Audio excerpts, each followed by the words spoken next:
మహిమ కలుగును గాక. ఈ సాయంకాల సమయమున మన ప్రభువైన యేసుక్రీస్తు నామమున మీ అందరికీ శుభాభివందనములు తెలియజేస్తున్నాము.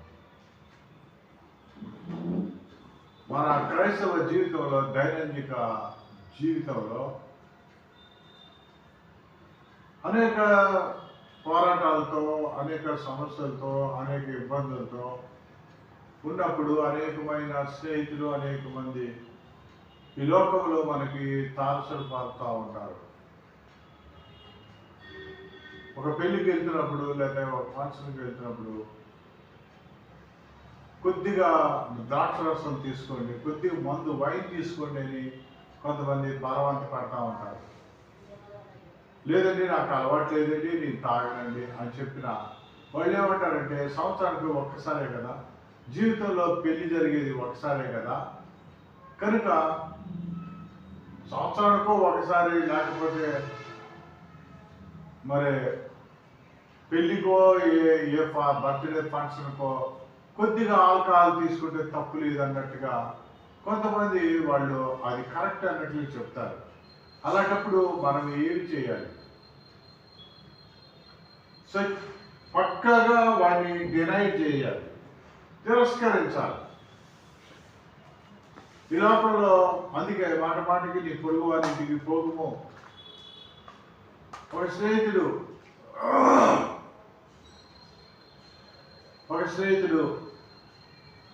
నిన్ను పాపం చేయమని ప్రేరేపించినప్పుడు నువ్వు ఒప్పుకోకూడదు. నువ్వు సిగరెట్ తాగని వాడు ప్రేరేపించినప్పుడు ఒప్పుకోకూడదు. నువ్వు మందు తాగు, కొద్దిగా ఆల్కహాల్ తీసుకో అన్నప్పుడు నువ్వు ఒప్పుకోకూడదు.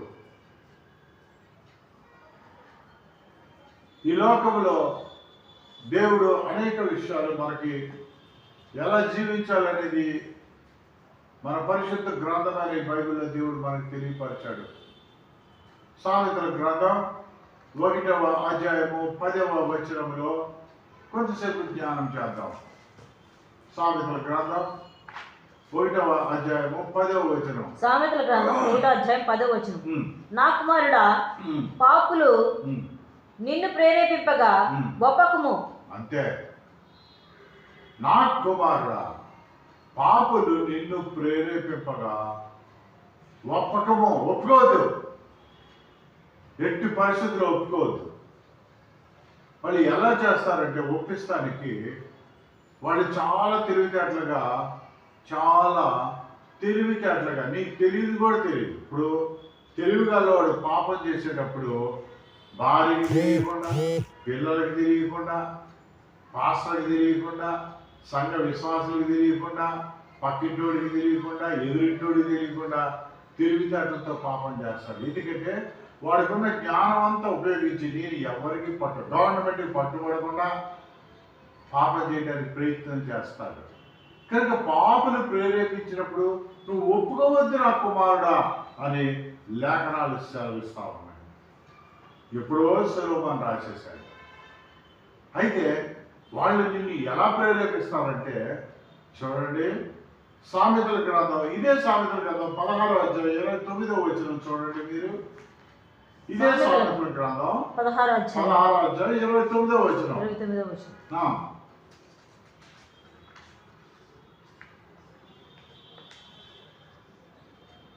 బలత్కారి తన పొరుగు వారిని లాలన చేయును. కాని మార్గములో వాని నడిపించును. చూసారా? బలత్కారం చేసేవాడు బలత్కారం చేస్తాడు. వాడు కాని మార్గంలో, అంటే దేవుడి చిత్తము కాని మార్గం, అది దేవుడి చిత్తం కాదది, దేవుడి మార్గం కాదది, బైబిల్ చెప్పిన పద్ధతి కాదది. దేవుడు కాని మార్గములో బలత్కారి నడిపిస్తాడంట, లాలన చేస్తాడంట. లాలన, అబ్బా ఎంత చక్కటి పదజాలము! లాలన చేస్తాడంట. ఏముంది, సంవత్సరం ఎప్పుడో జన్మకి, హిందువులు అంటారు చూడండి, జన్మకో శివరాత్రి అని. ఎప్పుడైనా ఒక అవకాశం దొరికింది అనుకోండి, తప్పే ఉంది కొద్దిగా మందు తీసుకుంటే. మా ఆయన చాలా మంచివాడండి.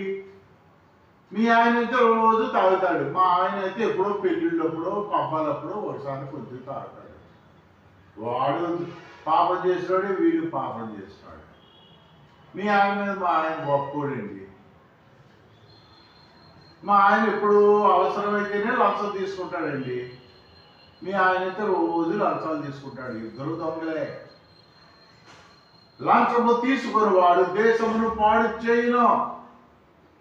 మా ఫ్రెండ్ ఒక ఆయన ఉండేవాడు, పేర్లు ఎందుకు కానీ, విన్నాడంటే బాధపడతాడు ఈ మెసేజ్. నేను లంచం తీసుకొచ్చాను అంటే ఇంట్లో నా భార్యతో గొడవరా అనేవాడు. లంచం తెచ్చిన రోజే గొడవలు అవుతాయి. అది పిల్లల ద్వారానో ఎక్కడ ఏదో ఒక విషయంలో, చిన్న విషయంలో గొడవ చేయగలరు. చూసారా? అది మనశ్శాంతి ఉండనివ్వదు. అది ఇంట్లో సమాధానాన్ని ఉండనివ్వదు. ఆ డబ్బు నీకు సమాధానం కావాలంటే లంచము లేని జీవితము, నీకు అసాధ్యతతో నువ్వు సంపాదించింది నువ్వు భోజనం చేయాలి. వాళ్ళు లాలన చేస్తారు. ఒరే, అవసరానికి ఒక్కసారి అబద్ధం ఆడితే చాలరా, అవసరానికి ఒక్కసారి లంచం తీసుకో, ఈ ఒక్కసారి అబద్ధం ఆడేసే వీసా వచ్చేది. ఈ ఒక్క అబద్ధవాడు వీసా వచ్చేది. ఈ ఒక్క అబద్ధవాడు నీకు అది మేలు కలుగుతుంది. పాపులు నిన్ను ప్రేరేపించగా నీవు ఒప్పకము. నాకు వీసా వచ్చినా రాకపోయినా, నేను అమెరికా వెళ్ళినా వెళ్ళకపోయినా, దేవుడు అవకాశం ఇచ్చినా ఇవ్వకపోయినా, నేను అలాంటి పనులు చేయను, తప్పుడు మార్గంలో వెళ్ళను. హల్లెలూయా, హల్లెలూయా. ఇంకోసారి చదవండి 16:29. సామెతలు 16:29. బలాత్కారి తన పొరుగు వాణిని లాలన చేయను, బలాత్కారి తన పొరుగు వారిని లాలన చేయను, కాని మార్గంలో వారిని నడిపించును, కాని మార్గములో వాడిని నడిపించును. మనకి అలాంటి స్నేహితులు తారసపడ్డారేమో పరిశీలన చేసుకోండి. జాగ్రత్త సుమి, ప్రియ విశ్వాసి, ప్రియ దేవుని బిడ్డ, జాగ్రత్త.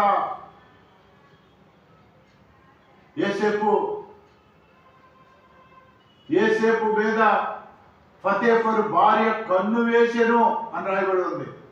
కన్ను వేసిందంట. ఏసేపు మీద ఫతేఫరు భార్య కన్ను వేసిందంట. లాలన చేసింది. రోజు మాట్లాడుతూ ఉందంట. ఏదో ఒక రోజు ముగ్గులో దిగుతాడని. అయితే ఆ రోజు రానే వచ్చింది.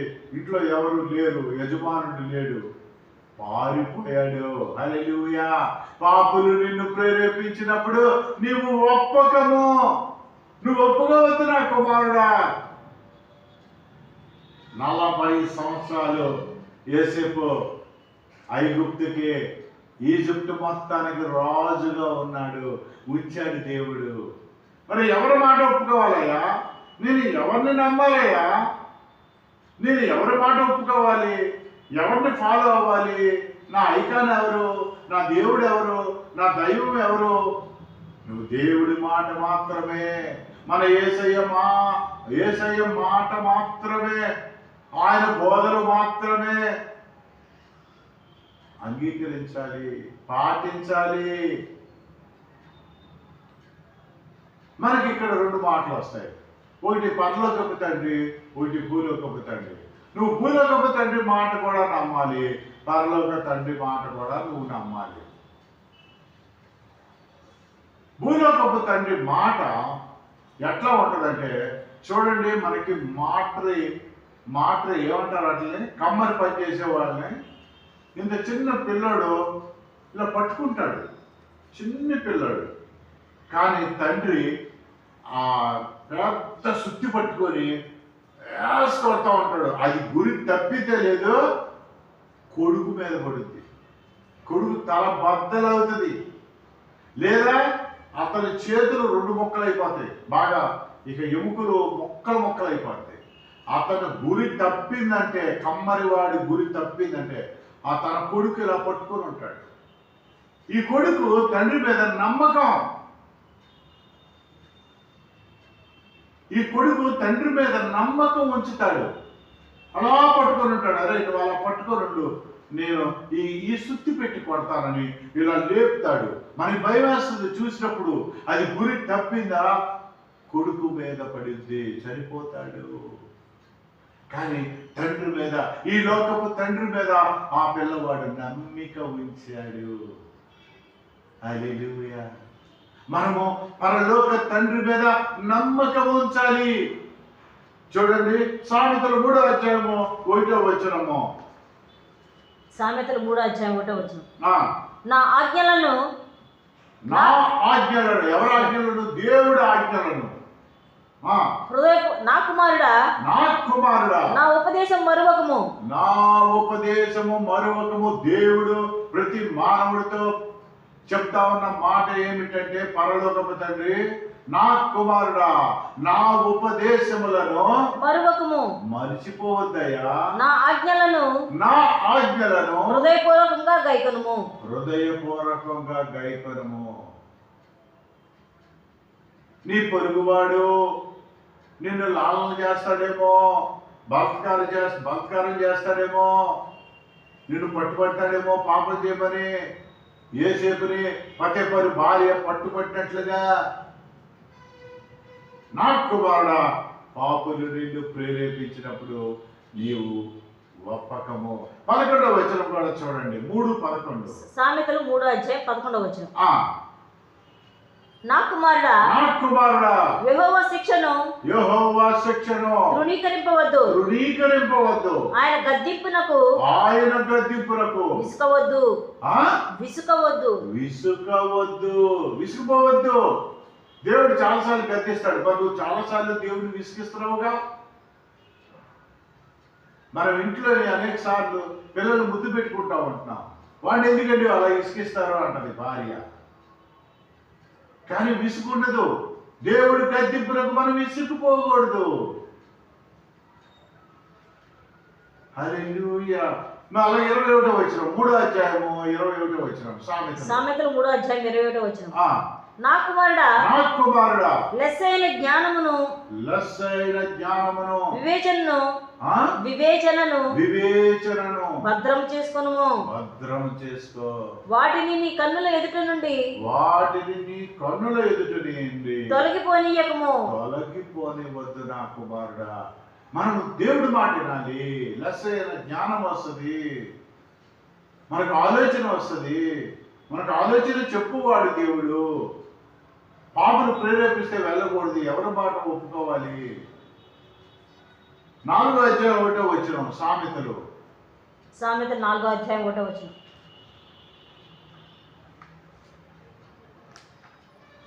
కుమారులారా, తండ్రి ఉపదేశం వినుడి. కుమారులారా, తండ్రి ఉపదేశము వినుడి. మీరు వివేకమునందునట్లు ఆలకించుడి. చూసారా? వివేకము నొందినట్లు అంట ఆలకించాలంట. దేవుడు మాటలు ఆలకించాలి. ఆ పరలోక తండ్రి మాటలు ఆలకించాలి. ఆయన బోధన తోసివేయకూడదు. నీ ఎదుట నేను పాపము చేయకూడనట్లు నీ వాక్యమును నా హృదయములో ఉంచుకొని ఉన్నాను అంటాడు దావీదు. హల్లెలూయా. ఎంత చక్కటి మాట. అందుకే దావీదు దేవుడు హృదయానుసారుడయ్యాడు. అబ్రహాము దేవుని స్నేహితుడయ్యాడు. మోషే దేవుని ఇల్లంతట్లో నమ్మకమైన వాడయ్యాడు. మన దేవుడు ఎవరండి? ఎరుకో గోడలు కూల్చిన దేవుడు, ఎర్ర సముద్రమును పాయలుగా చీల్చిన దేవుడు, షడ్రక్ మెషక్ అబేద్నెగోని అగ్నిగుండం నుంచి కాపాడిన దేవుడు. నిన్ను నన్ను కాపాడుతాడు. పాపులు నిన్ను ప్రేరేపించినప్పుడు నీవు ఒప్పకము నా కుమారుడా.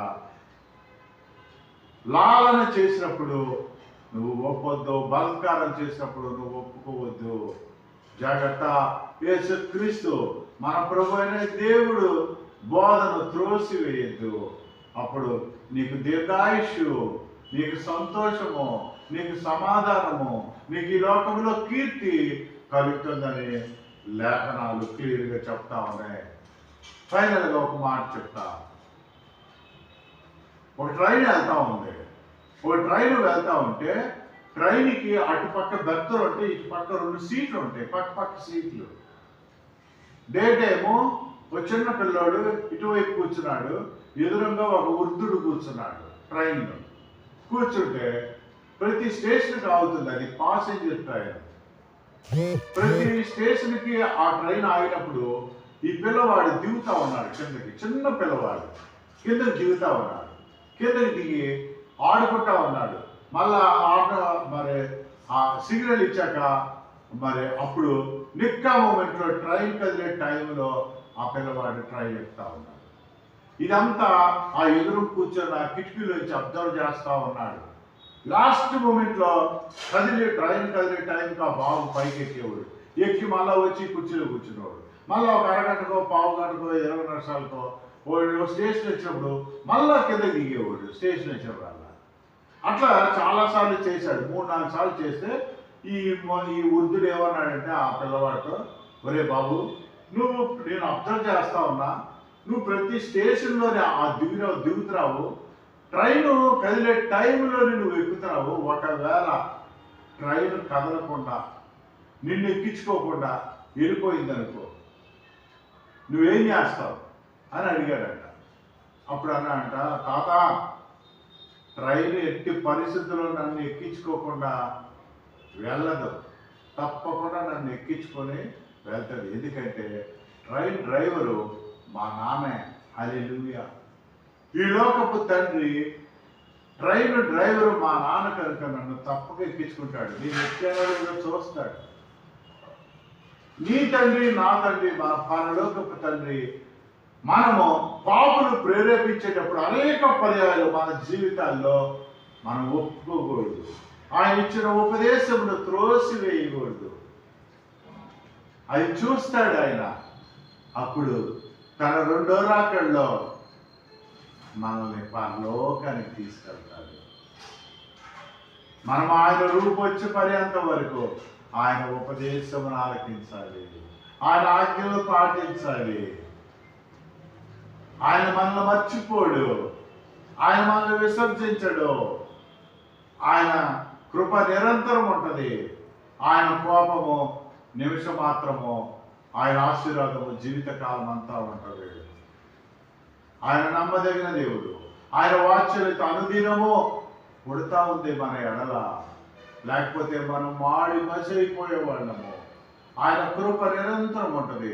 పాపులు నిన్ను ప్రేరేపించినప్పుడు, నా కుమారుడా, నువ్వు పాపులు నిన్ను ప్రేరేపింపగా ఒప్పుకోవద్దు నా కుమారుడా. బలత్కారి తన పొరుగు వారిని లాలన చేయును, కాని మార్గంలో వారిని నడిపించును అని సామెతలు 16వ అధ్యాయంలో దేవుడు చెప్తా ఉన్నాడు. మనము అతి జాగ్రత్తగా మన జీవితాన్ని ముందుకు తీసుకెళ్తా ఉండాలి. దేవుడిని అడిగి ఆత్మవిమర్శ చేసుకుంటా ఉండాలి. హల్లెలూయా. యేసు ప్రభువు అన్నాడు, ఓ రోజు ఇలా కూర్చొని మాట్లాడుతున్నప్పుడు పేతురు అంటున్నాడు, ఆయన దేవాది దేవుడు, ఎవరిని అడగవలసిన అవసరంలా, ఎవరిని సంజయించి ఎవరికి ఇవ్వవలసిన అవసరం కూడా లేదు. కానీ పేతురుతో అంటాడు, పేతురు, నా గురించి ఏమనుకుంటున్నారు రా వీళ్ళందరూ? హల్లెలూయా. కనుక మనం కూడా మన గురించి సమాజం ఏమనుకుంటుందో మనం ఆత్మవిమర్శ చేసుకోవాలి. మనం దేవుడికి లెక్కప్ప చెప్పవలసిన వారమై ఉన్నాము. నువ్వు అడ్డగోలుగా జీవించి ఒకవేళ పొరపాటున పరలోకం గేటు దగ్గరికి వెళ్ళినప్పటికీ ఆయన అంటాడు, నీవెవరో నాకు తెలియదు. అయ్యా, నీ పేరున నేను దెయ్యాలు ఎలగొట్టానయ్యా. ప్రభా అన్నవాడు పరలోక రాజ్యం చేరుకోలేడు. ఒకవేళ నువ్వు అక్కడికి చేరుకున్నా, అయ్యా నేను నీ నామమున నేను దెయ్యాలు ఎలగొట్టానయ్యా, నీ నామం నేను స్వస్థతలు చేశానయ్యా, నేను అనేక మెసేజ్లు ఇచ్చానయ్యా, అనేక మందిని నీ బిడ్డలుగా చేశానయ్యా, నీవెవరో నాకు తెలియదు. నువ్వు డబ్బు సంపాదిస్తానికి నువ్వు మెసేజ్లు ఇచ్చావు, నీ అందాన్ని చూపించడానికి, నీ సౌందర్యాన్ని చూపించడానికి నువ్వు 24 గంటలు ఎదుటోడు అనుమానించి అవమానపరిచావు. నువ్వు ఇతరులని ప్రేరేపించావు నీ శారీర సుఖం కొరకు. అందుకే పాపులు ప్రేరేపిస్తూ ఒప్పుకోవద్దు నా కుమారుడా. ఏసేపు ఒప్పుకోడా, పారిపోయాడు. దేవుడు ఈ భూలోకంలోనే 40 సంవత్సరాలు ఈజిప్టు రాజుగా ఉంచాడు. చరిత్రలో ఇంకా చెప్పుకుంటున్న 1000 సంవత్సరాలైనా దేవుడు ఈ వాక్యమును దీవించును కాక. పరలోక రాజ్యంలో నా తండ్రి, యూట్యూబ్లోని ఫేస్బుక్లోని చూస్తున్నా మీ బిడ్డలందరినీ దీవించి ఆశీర్వదించండి. పాపులు ప్రేరేపించినప్పుడు ఒప్పుకోవద్దంటు నా తండ్రి. బలత్కారులు తమ మార్గంలోనికి పిలుచుకోవడానికి లాలన చేస్తారు. జాగ్రత్త.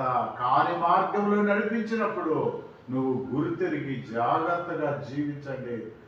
నా బోధ వినండి, నన్ను అనుసరించండి అని మీరు సెలవిస్తా ఉన్నాయి మీ లేఖనాల ప్రకారం మీరు జీవించినట్లుగా ఈ బిడ్డలందరినీ దీవించి ఆశీర్వదించమని మీ పాదములు పట్టుకుంటూ ఎవరెవరు ఏ బాధలో ఉన్నా, ఏ ఇరుకుల్లో ఉన్నారో సమస్తమును మీ ఆధీనంలో ఉంచి నడిపించమని నీ ప్రియకుమారుడైన యేసుక్రీస్తు నామమున నడుచున్నాం తండ్రి. ఆమేన్.